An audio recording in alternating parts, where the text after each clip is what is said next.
evening, good morning. For me, it's almost good night. It is good night. Yeah, it's 11 p.m. in Ghana. So it's a good opportunity. I am very grateful to MESA for this opportunity to be able to share with all of us and to interact this evening. Thank you, Lauren. It's been a wonderful journey since 2016, and here we are again.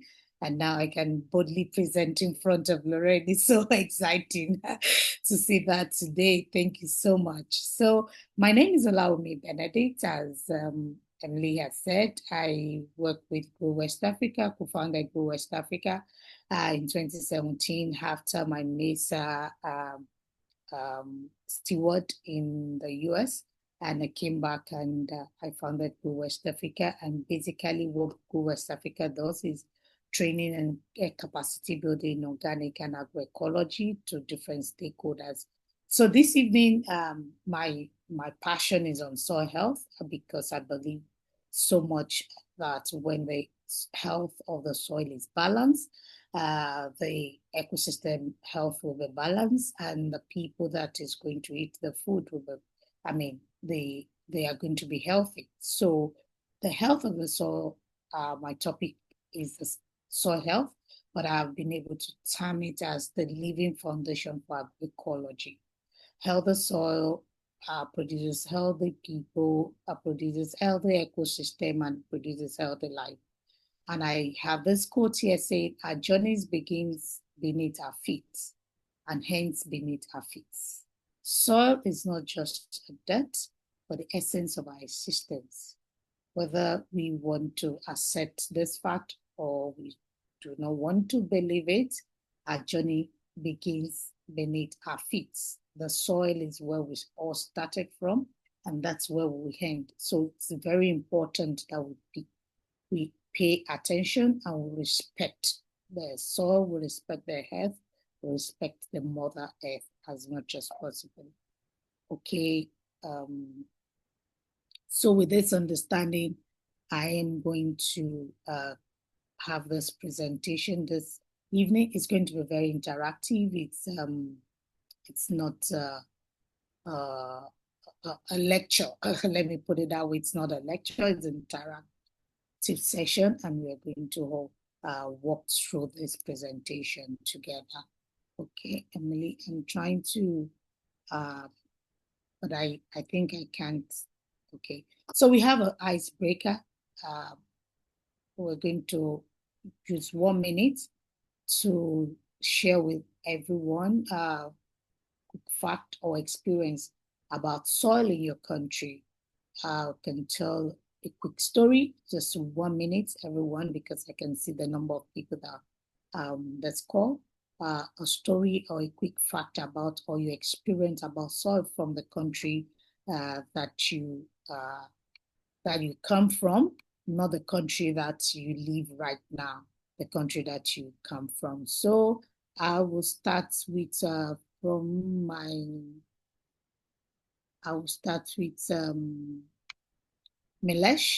Sorry, Milesh. I can easily pick your name because I know you are there.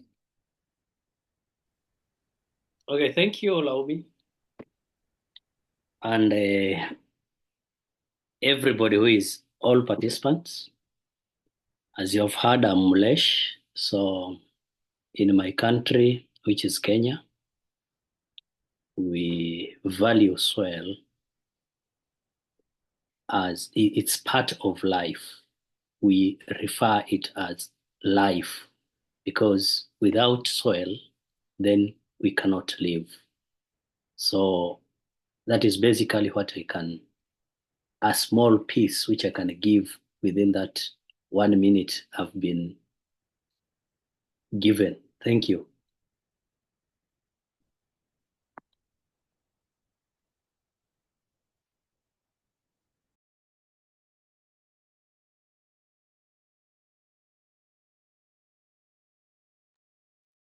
Olawumi, you're on mute.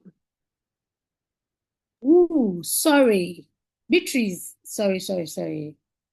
I wonder how. Beatrice. Yes, hi. I am Beatrice. I am originally from Ghana. In my culture, we see soil as the ground level of every human existence. And so we believe that no matter how big you become, no matter how small you become, when you die, you go to the earth. And so you will see somebody do all the big things and they will just say you are dust. And when they say you are dust, they're just reminding you that no matter how big you are, no matter how small I am, we all have the same abode when we are dead, and that is the soil.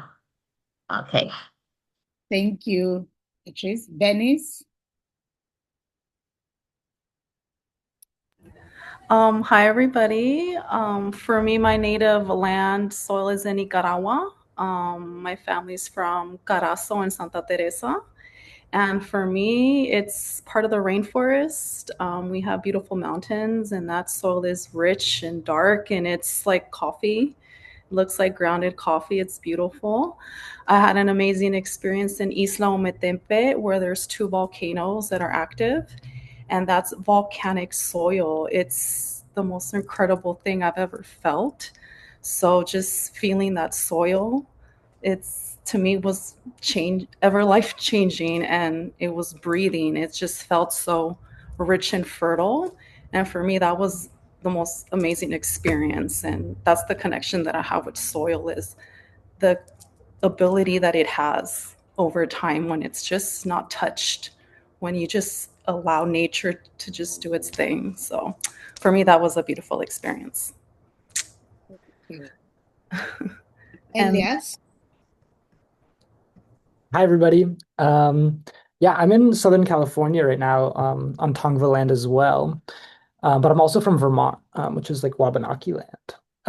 And one thing that I've just experienced in the United States here is the ability to connect with other people through soil health, through composting, through farming, through like work parties. I find that a lot of people have a lot of strong relationships with soil, and it's a good way to bring people together and create community. Thank you. Can you pass it to someone else? Yeah, sure. Let me go around. Diane, do you want to share? Hi, yes, thank you. Um, I was born in Southern California, but to be honest, I never really had an experience with soil growing up until being an adult because I always lived in apartments and there was never really any access to your own land or actually being able to do anything with it because of land like owners. So my most recent experience is now just like working in gardens. So I don't really have like a basis like most of you do. And then I'll go ahead and popcorn to let me see um, Connor.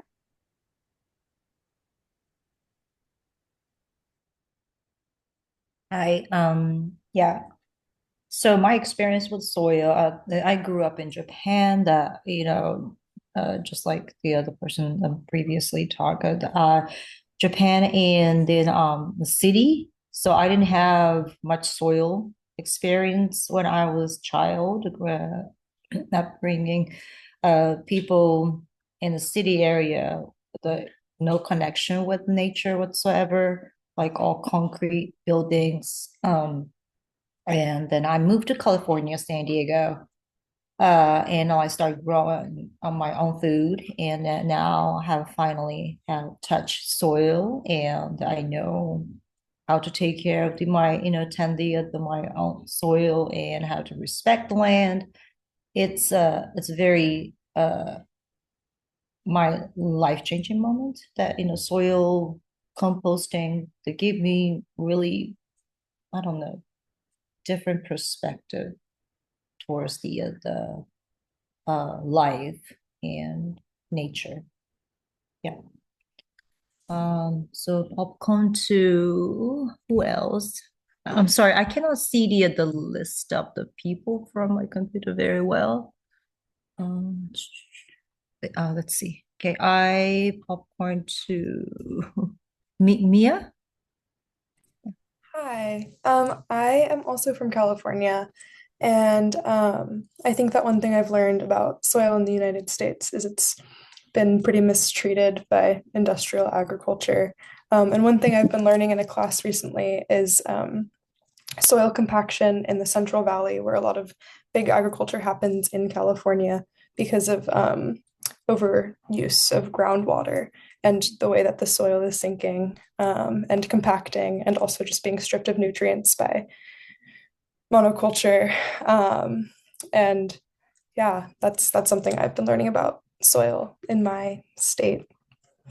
And who hasn't gone? I'll popcorn to Rodrigo.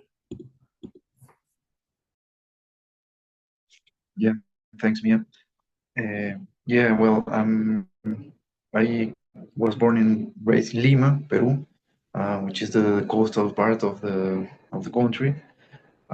So in terms of geography, of backgrounds, origins, I don't live there anymore, but I always go back.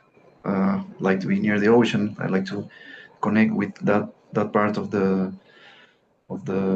feeling of belonging to the place you came from.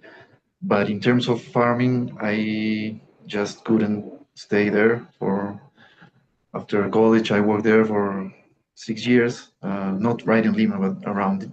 And I was shocked by the way the big industrial farms treat the land and take care of it in a really awful way, always uh, towards the exports and the big monocrops.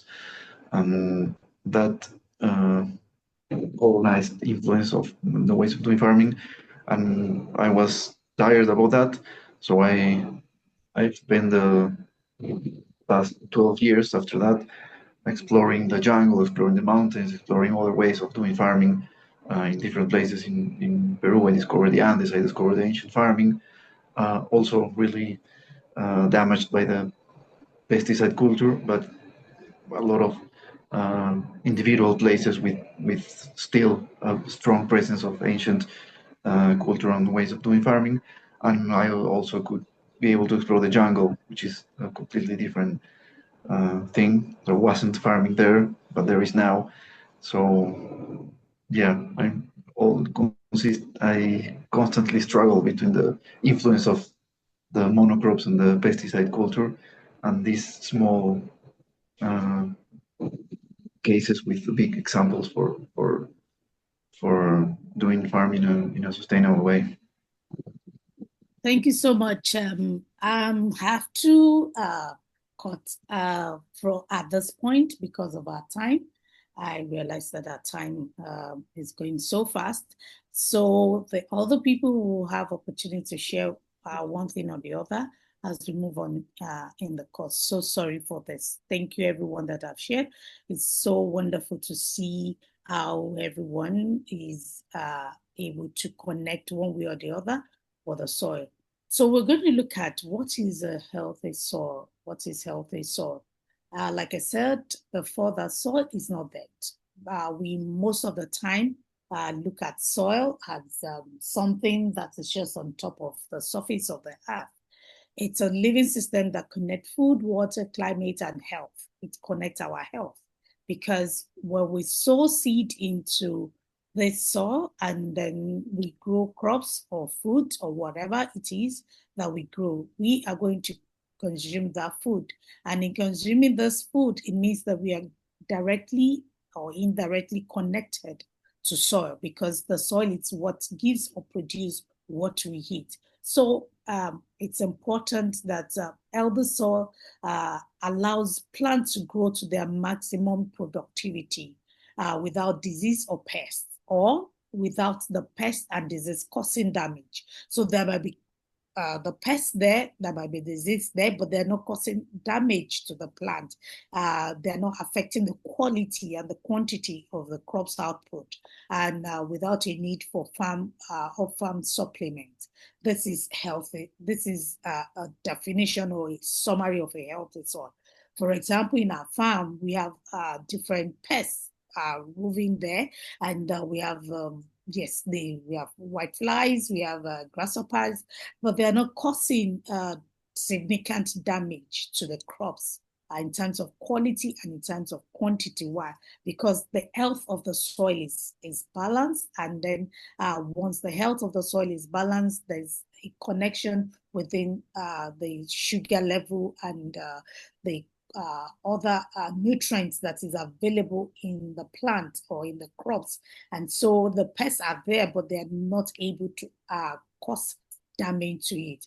So healthy soil teams with bacteria. There are good bacteria, there are bad bacteria, there are good fungi. I always tell people that I work with that we need, as a good steward of the land, you need to know the good bacteria, you need to know the bad bacteria, you need to know the good fungi and the bad ones, so that you are able to distinguish which one are you supposed to multiply in the land, which one are you supposed to increase, and which one are the ones that we are supposed to eliminate or reduce.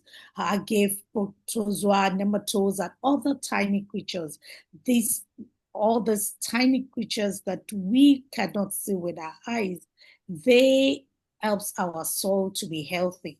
And so you want to increase, you want to multiply this healthy creatures in the soil. And there are many ways that we can multiply them that we're going to see very soon. So soil bacteria produces natural antibodies, that's the truth, that help plants resist disease. And fungi assist plants in absorbing water and nutrient. Good fungi, they assist plant in absorbing water and nutrient. That's why you want the mycorrhiza to be available in your soil as much as you can grow them, or you can make them to be available. So together, this bacteria and fungi are known as organic matter.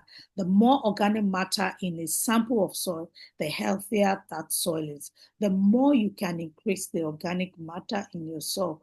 From the diagram of a healthy soil, you see that soil comprises of between 3 to 5% of organic matter should be available in your soil. So once you are able to attain, in the tropics, we say 3%, in the temperate, we say 5%, because in the temperate, it's easier to have the organic matter to reach that percentage.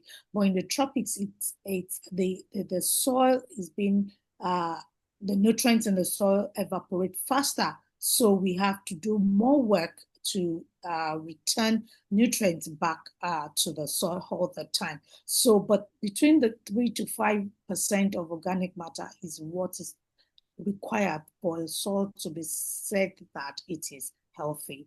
So, can watch the video. It's very short, it's about 2 minutes, and we can all watch it later to different and be able to understand what is it. So we can go on. Yes. So with that video brings us the connection, because in that video you see the microorganisms and the macroorganisms that are available in the soil. And then this brings us to this slide to be able to identify that there are many microorganisms and there are many macroorganisms. The large ones are the macroorganisms, and the ones that we can see with our naked eyes, they are the microorganisms. And what are the functions of these macroorganisms? They pour dead biomass into the soil. So you see the earthworm, they pour the leaf drops into the soil, they burrow the soil, they create hair pulses. And so you want to increase you want to multiply the millipedes, the earthworm, the spiders, the good ones, you want to increase their activities in your soil. You want to multiply them. That's why conventional agriculture, it kills these macroorganisms in our soil. So it kills all these macroorganisms when they spray the synthetic chemicals. It does not identify the earthworms and the millipedes and the centipedes that are supposed to help us create hair pores and burrow our soils, they can't identify them, so they have to eliminate all of them. So that's why conventional agriculture is not healthy and it's not good for our soil. So what are the other things that these macroorganisms do? They feed on organic materials and mix them with soil. So they are the ones that feed on them. That's their food. So imagine when the food is not available to them, what happens to them? They become hungry, they become malnourished. And when they become malnourished, there's nothing for them to eat. And when there's nothing for them to eat, they're going to die. And when they die, it means that the activities they perform in the soil, they are not able to do that. So they also dig tunnels and facilitate aeration and drainage. What is aeration? Creating hair pores in your soil. You want a situation whereby there's a lot of hair pores in your soil, so that there's hair flowing through your soil, and the activities of the macroorganisms now, those are the ones we cannot see, they're able to thrive. And then there's aeration, there's pores so that water and hair can pass through very well, and and there's enough drainage in your soil, meaning that water, when it flows through your soil, it's able to drain and it's able to settle in the ground level. And when there's drought or the water is not available, the plant is able to pick them up from the ground level. What are the activities of the macroorganisms? Now they decompose organic matter. The bacteria and the fungi decompose organic matter. They improve the soil structure, and then they make nutrients available for plants and protect the plant from disease attack. That's why I was saying the other time that the good bacteria and fungi, you need to be able to identify which ones are the good bacteria, which ones are the good fungi that should and must be multiplied in the soil at all times. So, Emily? So we do a quick quiz, interactive quiz. Which soil organism do you think contributes most to soil fertility and why?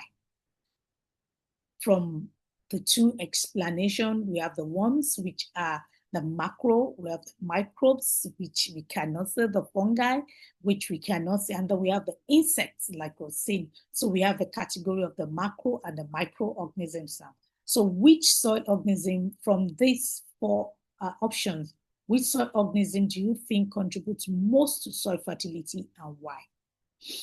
So we have, yes, thank you. We have 1 minute. Yes.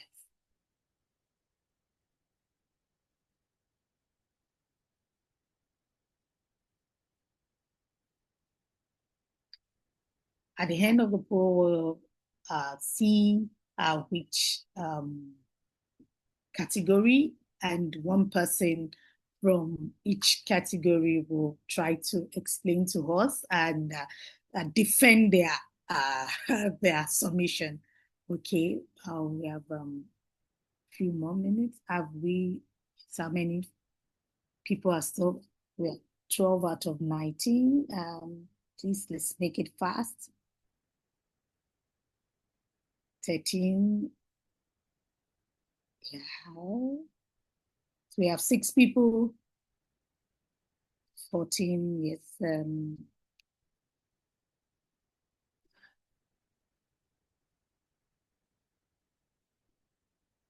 We have more people. Okay. One's is 1 minute, 30 minutes, and we can end the poll, and we'll go with that result. But we have other people that have not been able to answer this poll. It's good that we all answer. I'm sure some people are trying to probably ask Google or AI. So no, you just need to, from your observation, your interaction with the soil, this should answer, you should be able to answer which of them is able to do this. Okay, yes, we can end the poll now. Okay, let's share results.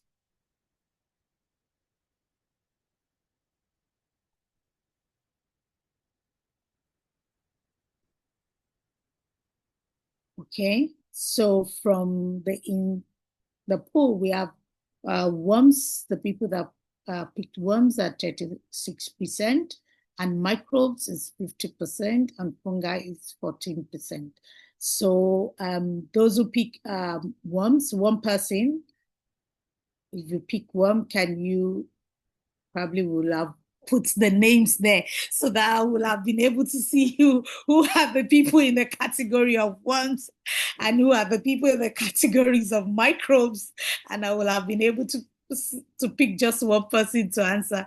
So please feel free if you want to defend why worms you feel worms are the correct answer and you feel microbes are the correct answer. Okay, yes, hello. So I picked worms. I did not see insects. And interestingly, your insect is it ants? Is it ants that is there? Miss No, Benedicta. it is insects generally. So Oh, it could okay. be ants, it could be spiders. So it's just ants generally. Okay, Insects yeah, so I picked generally. worms. I picked worms because worms help in the aeration of the soil, and then it also feeds on other insects or whatever, in the soil. It does feed on some faunas in the soil. And then again, when it dies, it also serves as a fertilizer for the soil. That is why I picked that one. Yeah. Thank you. Microbes. Team microbes. Yeah, I picked microbes. I picked microbes because they break down organic materials and they can fix nutrients and release nutrients for plants. And when we did some soil recovery practices, we would find some soil that had a lot of microbes and then kind of grow that microbe colony. And so I think it builds a lot of nutritious soil. Thank you, Chase. Thank you, Maggie. Yes,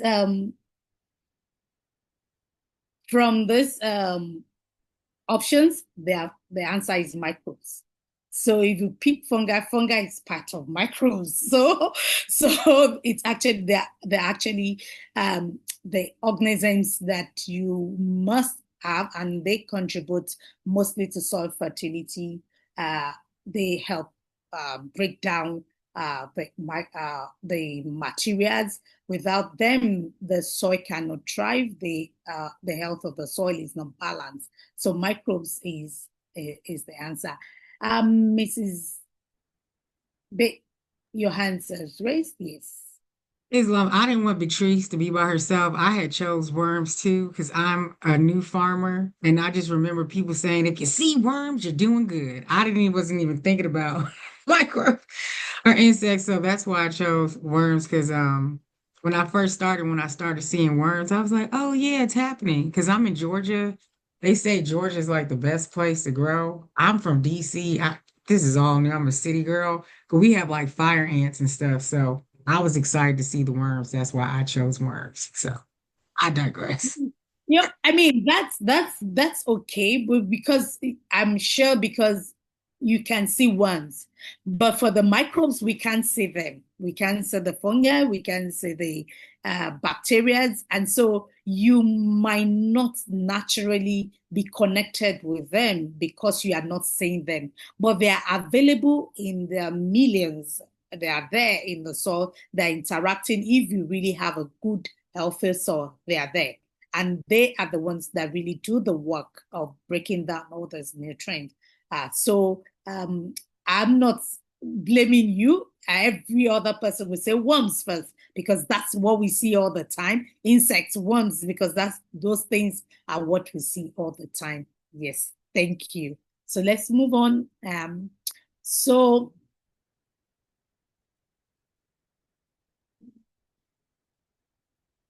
Okay.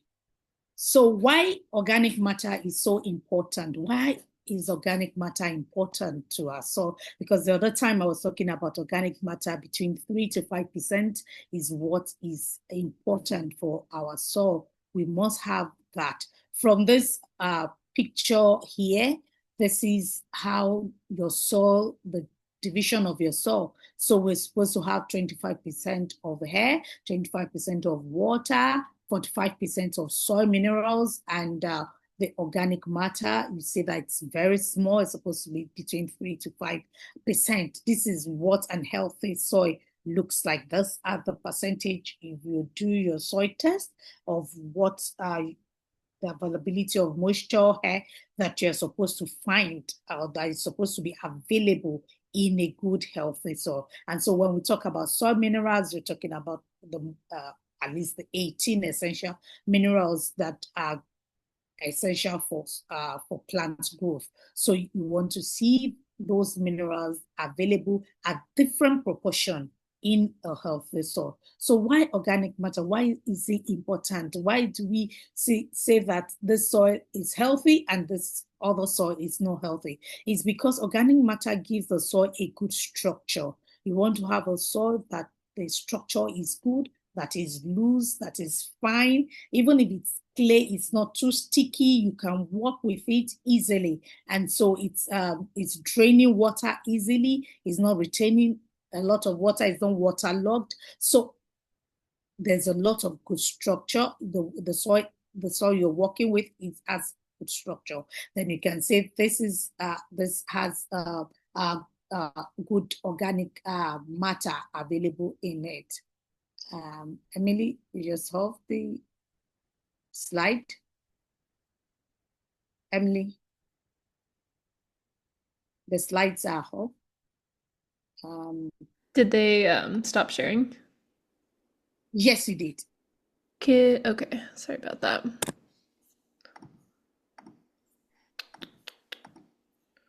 Here we go.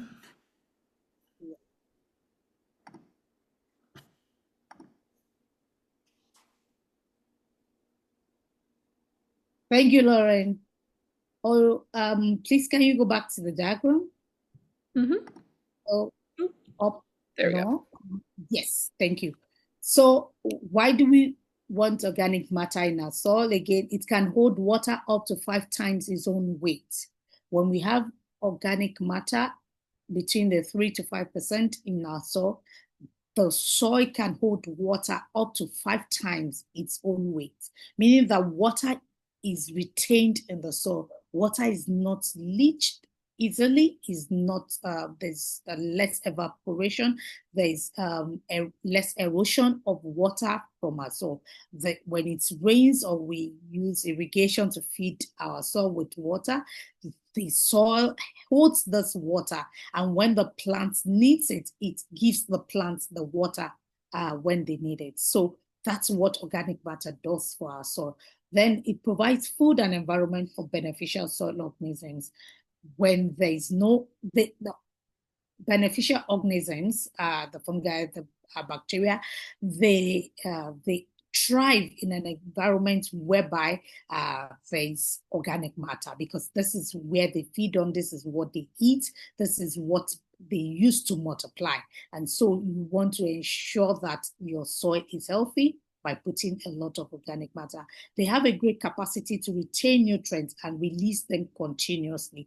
When there's enough organic matter, they hold those, when the plant is not in need of it, they hold it, they held it themselves, and then when they need it, they release what the plant needs per time. And so you can put manure or compost in the soil, and then that compost is still there. Some of the nutrients is still available even after the plants that you feed it with is gone, because they hold the nutrients.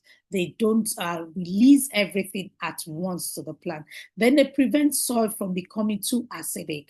Compost reduce acidity of the soil. If you have a soil that the pH level is high, then you want to add a lot of organic matter. You want to add a lot of compost or manure to your soil to reduce the pH, because the high pH is not good for crops. That's why you eat some even vegetables or fruit, and then you feel a lot of sensation in your teeth or in your mouth, because the soil from which they come from is acidic.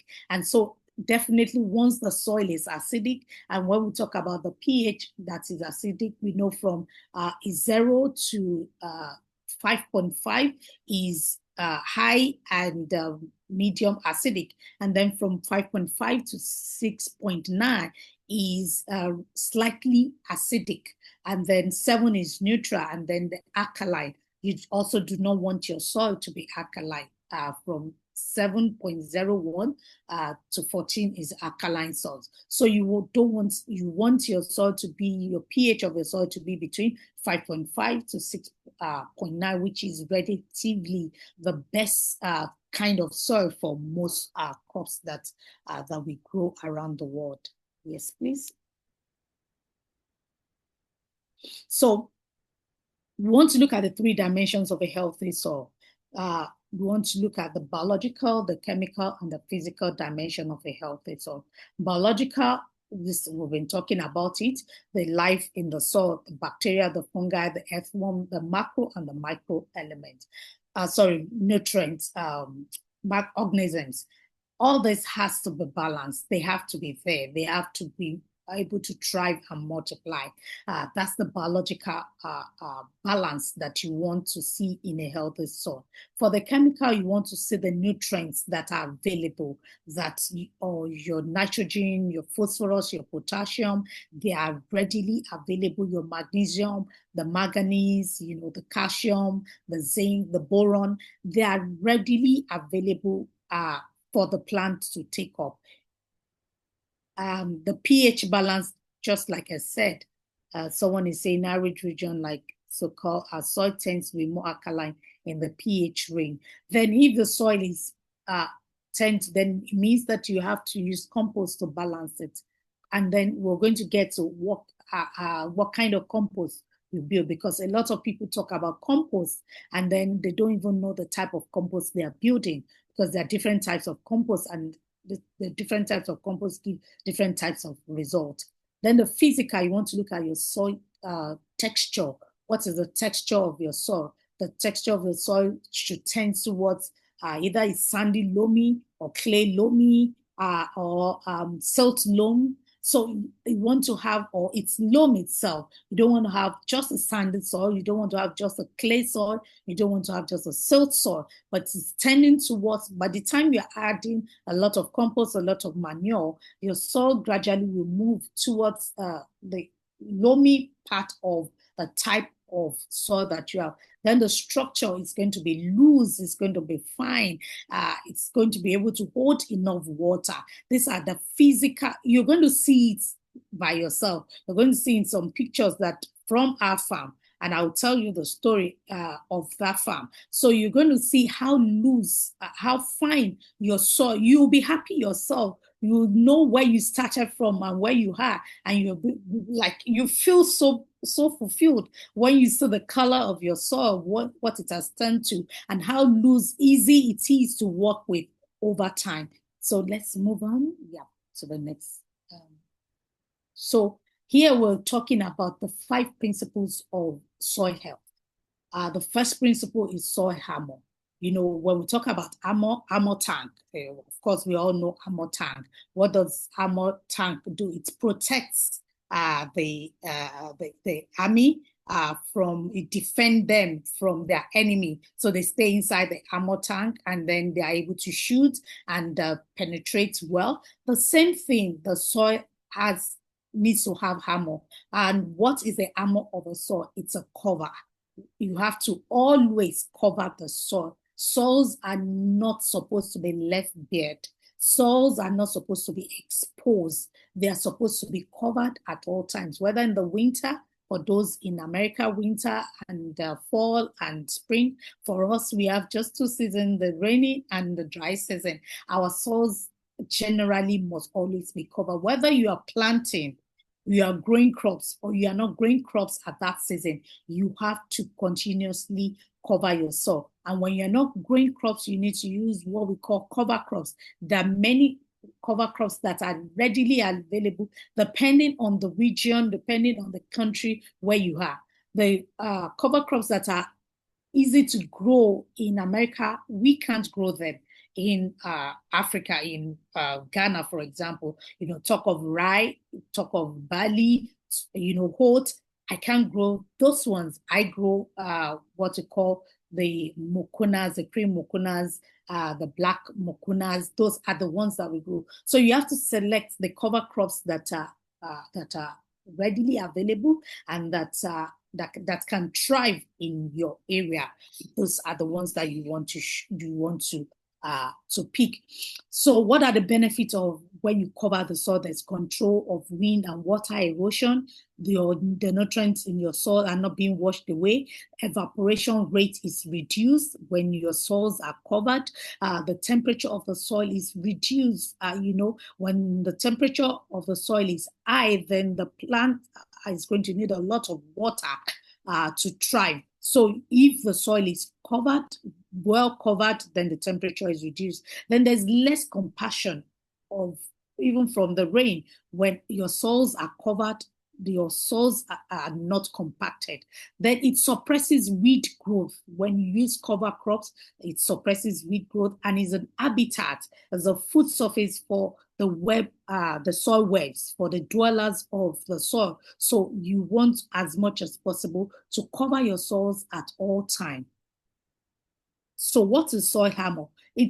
Soil armor is simply saying that you cover the soil at all times. So if you want to say it is mulching, or some other people will say you're using cover crop. So whatever you're using, whatever system you're using, the principle is that your soils are covered at all times, whether there are plants growing on it or plants are not, you're not growing any crop at that particular time. So that is principle number 1. Let's move on to principle number 2 now, Emily.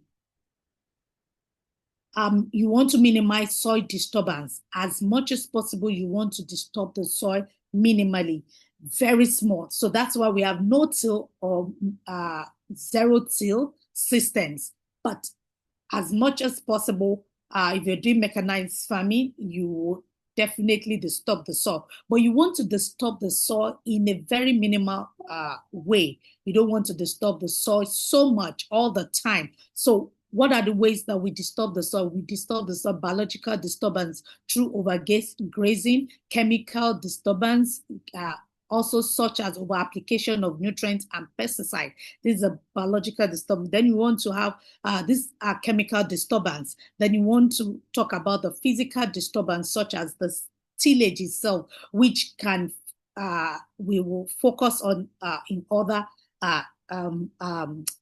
places. So the chemical disturbance, the issue of synthetic weedicide and pesticide, you don't want to use that. In organic and agroecology, that is not even allowed at all. You are not allowed to use chemicals, synthetic weedicide or pesticide. You're supposed to use natural elements. Then when you disturb the soil minimally, then you're going to have your erosion is going to be controlled. Your water erosion is going to be controlled. Your wind erosion is going to be controlled. You will have condensed water that is stable in your farm, and then your organic matter depletion will be very, very minimal. So you want to, even when you're doing, no matter the scale of farming that you're doing, you're working with, you want to reduce the way you disturb the soil in every manner that you work with. So we go to the third principle. The third principle is plant diversity.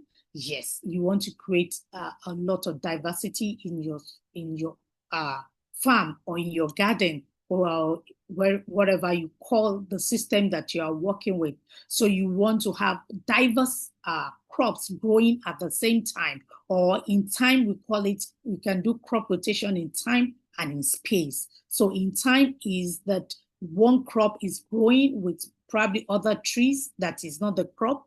And then in space is within a space, you have diverse crops that is growing at the same time. And what are the rules in crop rotation? You want to follow the rules in crop rotation that a legume crop with high nitrogen demanding crops follows a high nitrogen demanding crops. You want to have deep rooting crops should follow shallow rooting crops. So all these rules, you want to follow them very well, because those are what to create an healthy soil for you when you work with the soil. So crop rotation is important. You have to be able to design what are the crops that you want to grow, what crop family does these crops fall into, and then which crops can they associate with what we call companion planting. So which crops can I mix with another crop? You have to have an understanding of, and then the root system of those crops. So you want to be able to have the deep rooted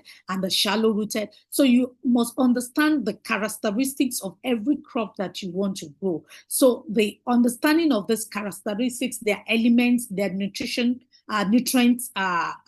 availability, and how they use nutrients will help you to be able to plan a proper crop rotation over time. So we'll move on to, because our time is fast going, we'll move on to the fourth principle, continual life plant or roots. So when you grow crops, you want to leave the root of the crops in the soil.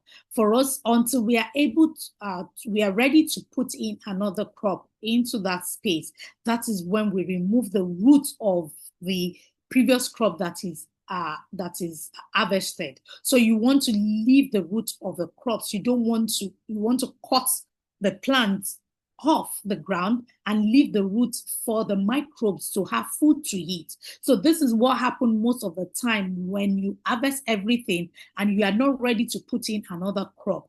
The microorganisms do not have enough food to eat. They become hungry, they are starved. And then when they are starved, when you now put in a new crop, they try to feed on the new crop, the roots and everything. And that's what increases pests and disease in our cropping system. So you want to actually leave the roots of the crops in the field. And then if you have to remove them, when you want to put the new crops, you remove them. But if you can leave them permanently there, over time, they're going to break down, they're going to add nutrients into our soils.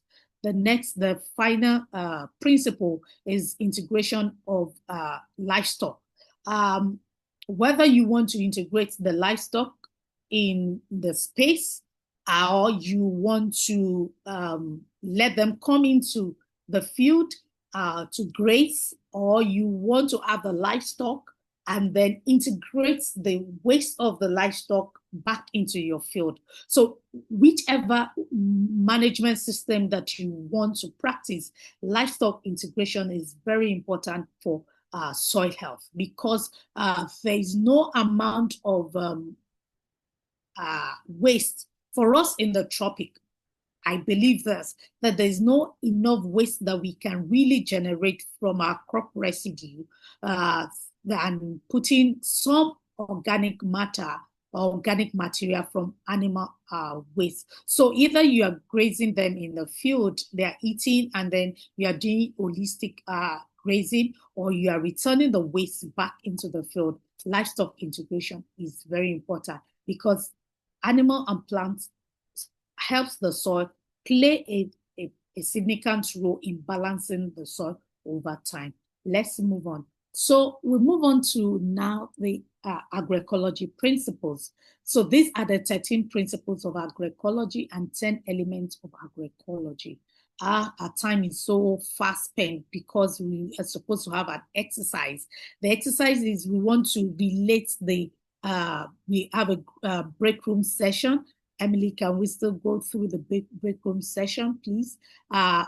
One group, we analyze the agroecology principles, those 13 principles, and using the 5 principles of healthy soil, and identify which principle align with the agroecology principle. And then the second group is going to analyze the agroecology elements using the 5 principles and identify which element aligns with the 5 principles. So one group is dealing with the elements of agroecology, one group is dealing with the agroecology principle, and we are going to pick out those principle or elements that talks or that goes with the 5 principles of healthy soil that we just talked about. So we have 6 minutes, Emily, to do this, and then we will have another 3 minutes to come back, and each group will be presenting on their feedback. So please ensure that you have somebody to give us the feedback, to report back what you discuss in your break rooms. Yeah. Okay, great. So Isabella, are you able to divide the class in half for those 2 breakout rooms? And then each, if I understand correctly, Olumi, each group is going to be like essentially playing a matching game with the other one, bringing the principles with their corresponding elements and vice versa? Yes. Okay, awesome. Does anyone have any questions about this exercise we're about to do? I can also message the instructions again. Perfect, thank you. All right, so let's take, I think we have 10 minutes. Isabella, probably you also want to put the picture of the element, agroecology elements and principle in each break room, or Emily, so that they are able to see the agroecology principles and the agroecology elements. I will see about doing that.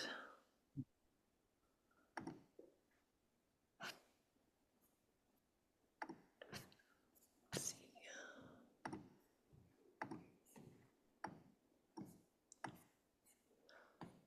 Can I share a photo as an announcement? Let's see.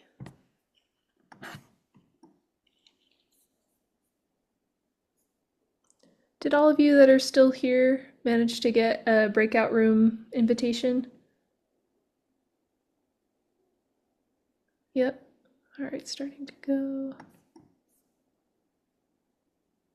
Wisdom, are you with us? Okay. We have Wesley. I know Wesley's Wi-Fi cuts out a bit. We have Dorigo. Maybe Rodrigo's also having that challenge. Okay, I'm gonna stop. Cities in North America, you want to talk about soil, loss of biodiversity for monoculture, monocropping. In Latin America, you want to talk about deforestation and overgrazing. So in the different regions or continents that we find ourselves, we can see that there is degradation. Our soil is being degraded. So while our contexts differ, the story is the same. We are taking more from the land than what we are giving back to the soil. And that is why the soils are being degraded over time. We can see from the picture here, the color, those ones that are red are very degraded soils. And then degraded soils are the next color, like brownish. And if you look at this maps, both of them are 2019 and 1997. So if you look at the current situation, like we are in 2025 now. So I was trying to look out even for 2024, there was no map like that for 2024. So if you look at, imagine what the current situation is going to look like with our soil degradation that has happened over time, over the different continents that we come from. So meaning that we really need to do something wherever we find ourselves, and we really need to work. We have all been taking more from the soil than what we are giving back to the soil. So there has to be a balance in what you take from the soil and what you give back to the soil. You have to balance it. It has to be equal, because 1 + 1 = 2. So you can't take more from the soil and give less back to the soil. And we're going to look at the process, different processes of giving back to the soil now. So Emily, please. go to the next slide. Oluwumi, since we only have 10 minutes left, could we leave some time for questions? Because I did see some questions popping up in the chat already for you. Okay, so I'll run in 5 minutes. So how to create healthy soil? How do we create healthy soil? Composting, cover cropping, agroforestry. Agroforestry is planting trees. I always try to say that planting the right trees that are beneficial for the environment that you are in. Intercropping, biodiversity, reduce or no tillage. We've talked about it. So these are ways, and this slide is going to be inside our classroom page so we can all go through it. So these are ways to create healthy soil. And Emily, if you start going through the pictures now, I'll be able to explain. And just so we have 3 steps of organic, click on it again, steps of organic soil fertility management. How do you manage your soils organically? Emily, can you click on them, the pictures, and bring, yes, thank you.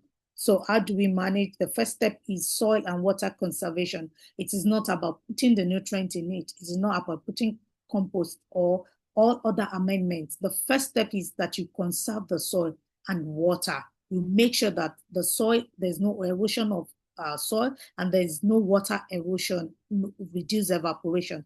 Then the second way of step of organic soil fertility management, Emily, you can click on it, is that now you can now put the organic matter inside it. You can put your compost inside. This is the second stage. But when you don't do the first stage and you're doing the second stage, you're going to be losing that soil organic matter. You're going to be losing the organic matter that you actually put in the soil. Then the third stage is that you're putting amendments, all the other amendments that you want to think of, biological amendments that you want to put in. And that's the third steps in soil fertility management. Then what are the tools? Go to the next picture now. The tools that we use for this management. So these are the different tools. For the first step, you want to do mulching, you want to reduce tillage, you want to do cover cropping. And then the second step where you now put the organic matter, that's where you put compost, you put your farm own animal manure, or you are doing green manuring. And then the third step where you're putting amendments, that's where you put your liquid fertilizer, the microbial inoculations, the soil amendments, the commercial fertilizers.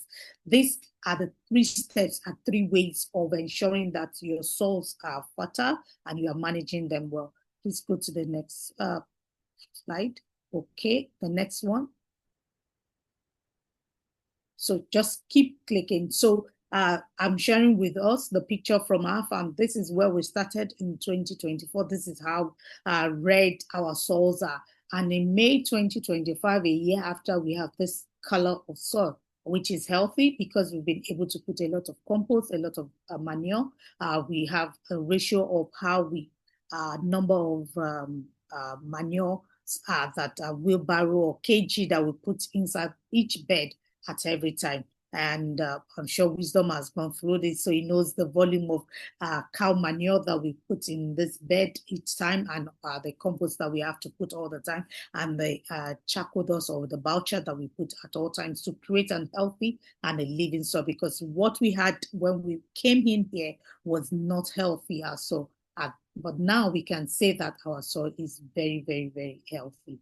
Yeah, and we are still work in progress anyway. We're going somewhere. So go to the next page. So we want to talk about compost. We're talking about compost making.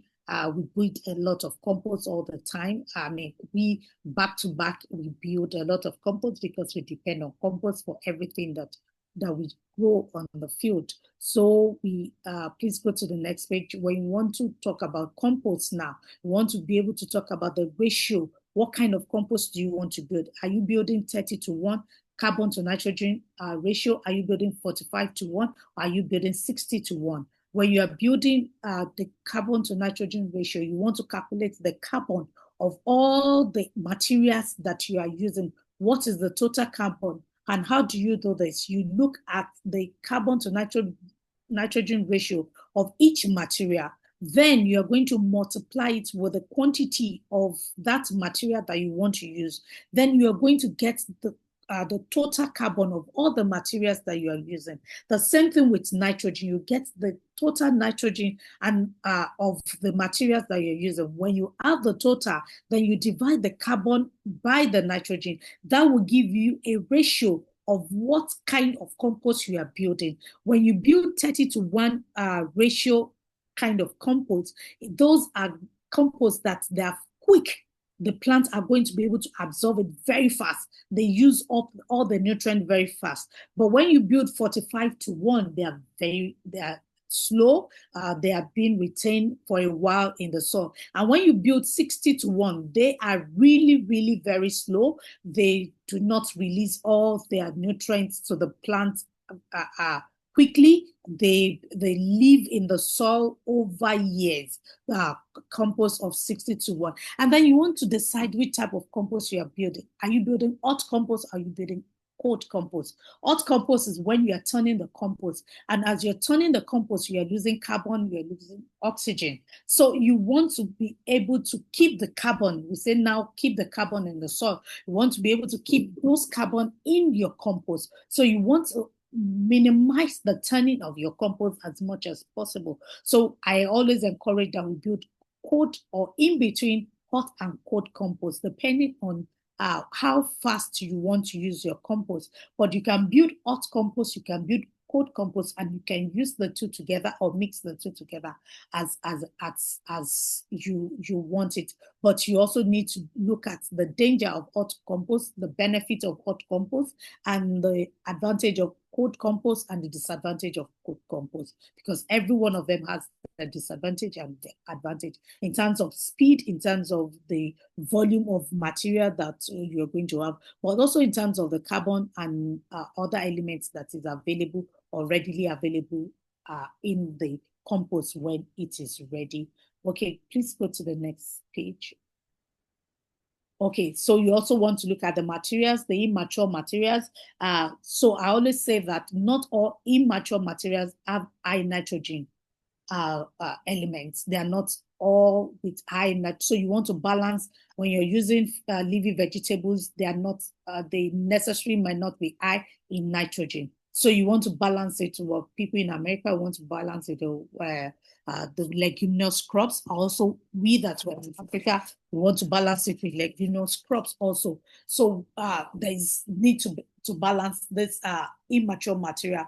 The mature materials, those are majorly your cereal, rice, oat, barley, rye, and sunflower, because they are brown, they are grown, they are matured, you have harvested the fruit or the crops from it. Then you're adding soil, you're adding water, you are adding manure. For us in Africa, we had manure, we had biochar, or also charcoal dust to our compost. This is how we build our compost over time. So please go to the next slide and then I'll round up. Yeah. So this is our compost. This is how our compost looks like when it's finished. This is how we build our compost.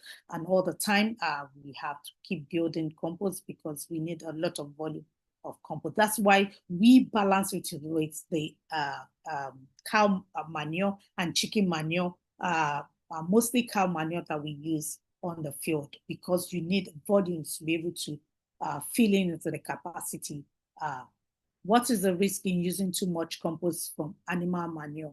So we do not use just animal manure. So what kind of animal manure do you want to? That's a question I'm already answering. What kind of animal manure are you talking about? When you're using cow manure, you want to leave them on the field for a certain number of weeks before you can transplant or plant into that bed.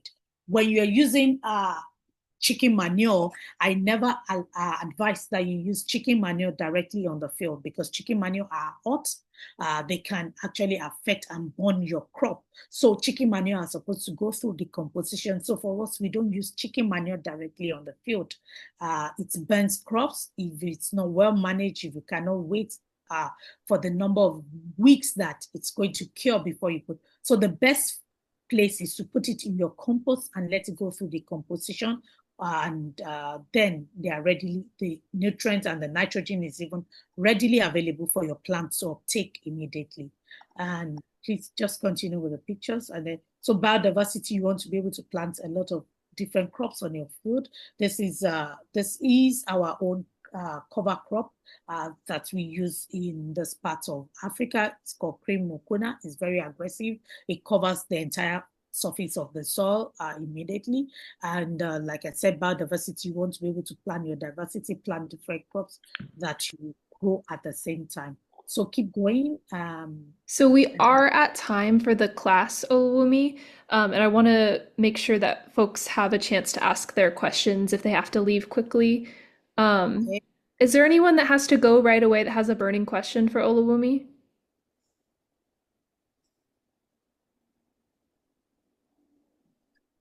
So I think I can start looking at it.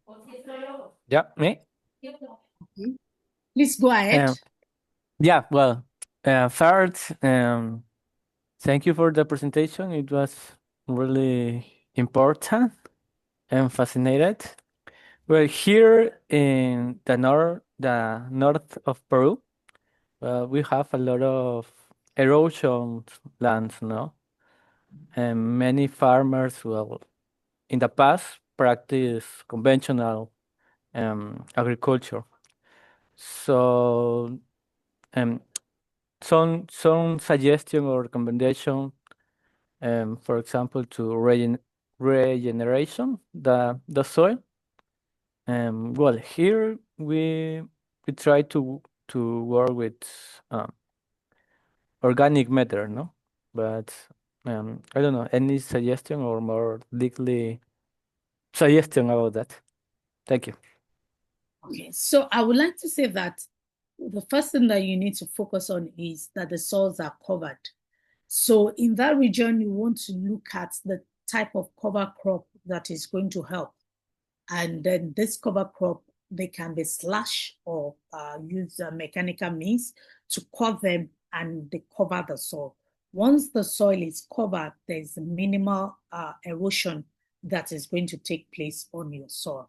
And then over time, the soil will naturally build itself because these cover crops, they also deposit the leaves and then they go through decomposition, and then the microorganisms that we talk about, they feed on them and they add nutrient back to the soil.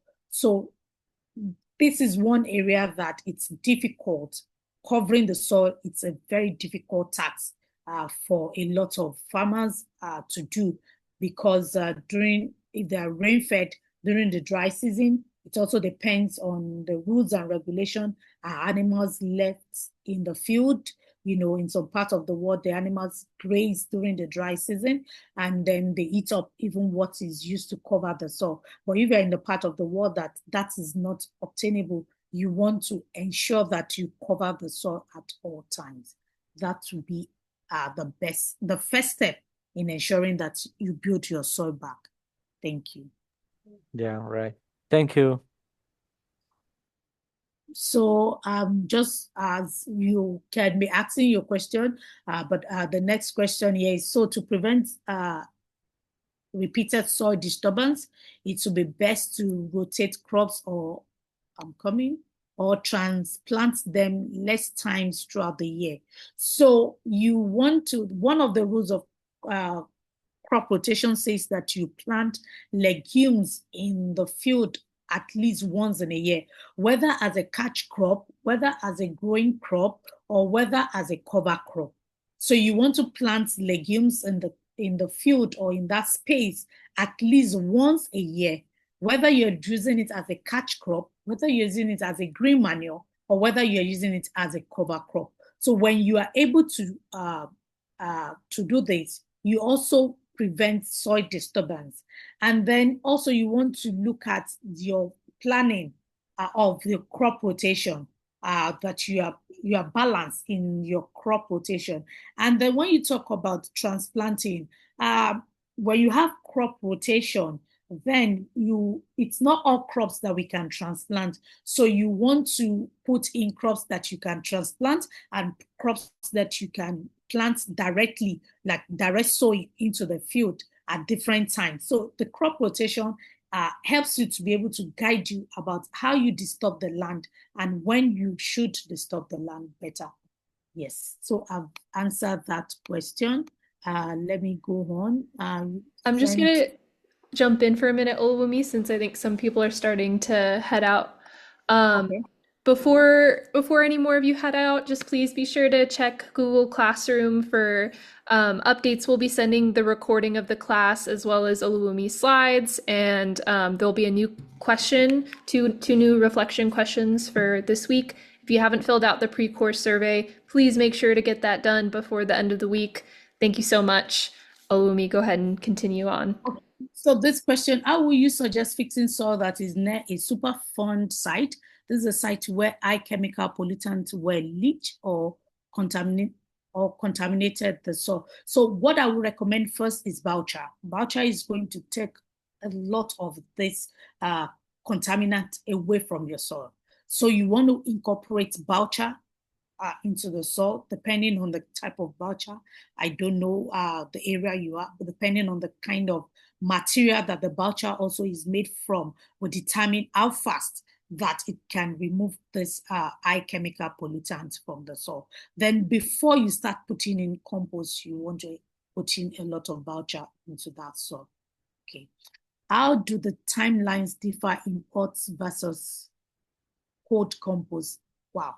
This is a long, in cold compost, it's just going to sit there depending on the region where you are, whether you're in the temperate or the cold, or the hot region, will determine the level of composition, how fast decomposition takes place. In tropics, decomposition is faster than in the temperate. So the timelines would not be the same. For us, in 2 months, cold compost will be ready. For you in the cold area, it will take maybe up to 3 to 6 or 5 months, depending on the season. If you are doing it during winter, it's going to take a longer time. So the timelines, it differs between regions. But within the hot and the cold also, if I'm in the tropics, my cold compost will be ready in 1.5 months, whereas my hot compost will be ready in 1.5. And if I want to really fast track it, there are things that we put in the compost that may naturally make it to be fast. If you put sugar, that's molasses. If you put molasses and you put yeast, it's going to fast track your compost, and the composition will take place very, very fast. Within 1 month, that compost is ready. But that kind of compost, you want to use it immediately. It's not a kind of compost that you allow it to sit or you store it also. So there's a lot of knowledge that is embedded in compost making. What is the risk in using too much compost from animal manure? I've answered that question. Islam, I have to go, please. Okay. Thank you so much for your time. Heading out. Thank you. I'm in California. I appreciate your knowledge and wisdom. Okay. Thank you very much. I hope I've been able, such a short class.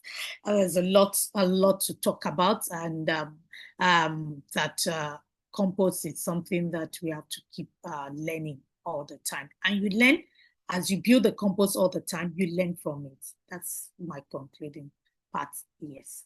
Thank you so much, Emily. Thank you so much, Isabella. Thank you, MESA, for the opportunity. Thank you. Thank you, Oluwumi. Thank you. It's been a pleasure. And where can folks find you or contact you if they want to learn more or if they want to facilitate their final global agroecology project in some way with Grow West Africa? Oh, you're on mute. Yes, please. Emily can share my contacts. We can always, please. The classroom also is there. Let's interact. It's so quiet there. People are not chatting. Let's bring all those questions into the classroom. Let's interact. Let's brainstorm in the classroom. 5 minutes, 10 minutes in a day. You can drop questions, you can interact, and then we can take it up from there. Thank you so much. Yeah. Absolutely. Olumi's also very active on social media, on Instagram, Facebook, and LinkedIn, right? Yes, I'm trying. Yeah. She posts lots of great videos. So thank you so much again. And thank you all for being here and for staying a little extra time. We'll see you all on Monday. Have a great weekend, everyone. Bye, Thank everyone. you. Yeah. Thank you, Isabella. Bye. Bye. Thank you. Thanks. Bye.